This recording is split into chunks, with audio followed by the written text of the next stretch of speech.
देखिए, मिजोरम की 40 सीटों पर वोटिंग है, लेकिन छत्तीसगढ़ की बात कर लेते हैं। छत्तीसगढ़ में कई हाई प्रोफाइल सीटें हैं जहां पर दिग्गजों की प्रतिष्ठा दांव पर लगी हुई है।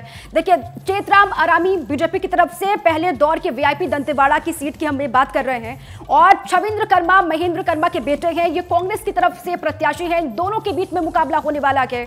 इसके अलावा आप देखिए, रमन सिंह पूर्व सीएम छत्तीसगढ़ के पहले दौर के वीआईपी राजनांदगांव से, और साथ ही इनको टक्कर दे रहे हैं गिरीश देवांगन, कांग्रेस पार्टी की तरफ से ये प्रत्याशी के तौर पर पूर्व सीएम को टक्कर देंगे। इसके अलावा स्वयं मुका बीजेपी के उम्मीदवार हैं कोंटा से, और उनको कांग्रेस के कवासी लखमा वाणिज्य और उद्योग मंत्री हैं सरकार में छत्तीसगढ़ के, वो टक्कर देते हुए दिखाई दे रहे हैं। इसके अलावा चित्रकूट से देख लीजिए आप, ये विनायक गोयल बीजेपी के प्रत्याशी मैदान में ताल ठोक रहे हैं, और इनको दीपक बैच प्रदेश अध्यक्ष हैं कांग्रेस पार्टी के, वो टक्कर देते हुए दिखाई दे रहे हैं। दोनों की प्रतिष्ठा कहीं ना कहीं दांव पर लगी हुई है। इसके अलावा लता उसेंडी उपाध्यक्ष है बीजेपी की छत्तीसगढ़ की, कोंडागांव से ये मैदान में है, और साथ ही कांग्रेस पार्टी से मोहनलाल मरकाम जो है वो SC ST अल्पसंख्यक कल्याण मंत्री हैं छत्तीसगढ़ सरकार में।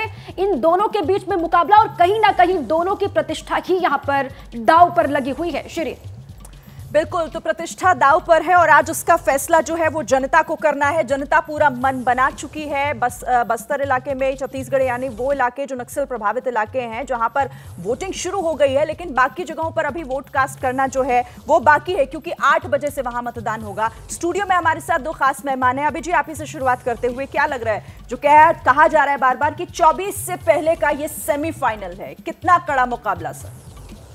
देखिए, ये कहा तो जा रहा है, और हम लोगों को इस प्रकार का अभ्यास हो गया है कि लोकसभा चुनाव से पहले जो विधानसभा चुनाव होते हैं तो हम लोग उनको सेमीफाइनल कहते हैं जी। लेकिन 2019 में जो हुआ था उससे लगता नहीं कि ये उस तरह का कोई सेमीफाइनल है।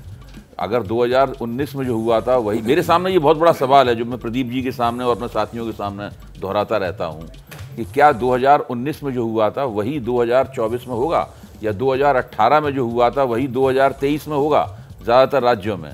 तो ये एक प्रश्न है जिसके ऊपर हम सब लोग गौर कर रहे हैं। लेकिन आपने मौका दिया तो मैं राजनीति से हटके 1-2 बातें कहूँगा। ये राजनांदगांव का आप दृश्य दिखा रही थी, आपने देखा होगा कि यहाँ पे जो कांग्रेस के प्रत्याशी थे वो आदिवासी मूल के हैं, लेकिन वो कितनी सुंदर हिंदी बोल रहे थे। अन्य स्त्रियां भी कितनी सुंदर हिंदी बोल रही थी। इससे पता लगता है कि ये इलाका जो भले ही हिंदी पट्टी के जो केंद्र है उससे दूर हो, लखनऊ से, पटना से, राजस्थान से, लेकिन ये कितनी अच्छी हिंदी यहाँ बोली जा रही है। उसका एक कारण है, राजनांदगांव में एक दिग्विजय महाविद्यालय है, वहाँ पे मुक्तिबोध जो हिंदी के महाकवि थे उनका स्मारक बना हुआ है।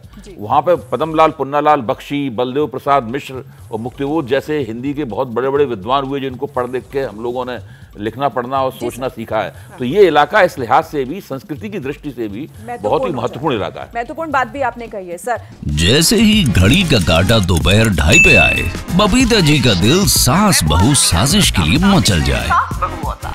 और ये है इनकी बहू, पूरे दिन ऑफिस की टेंशन हो जाए गॉन जब ये करें अपना फेवरेट शो फ्री टाइम पे ऑन।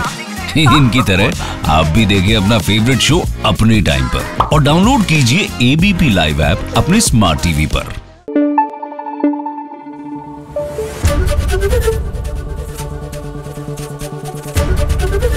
ABP न्यूज आपको रखे आगे।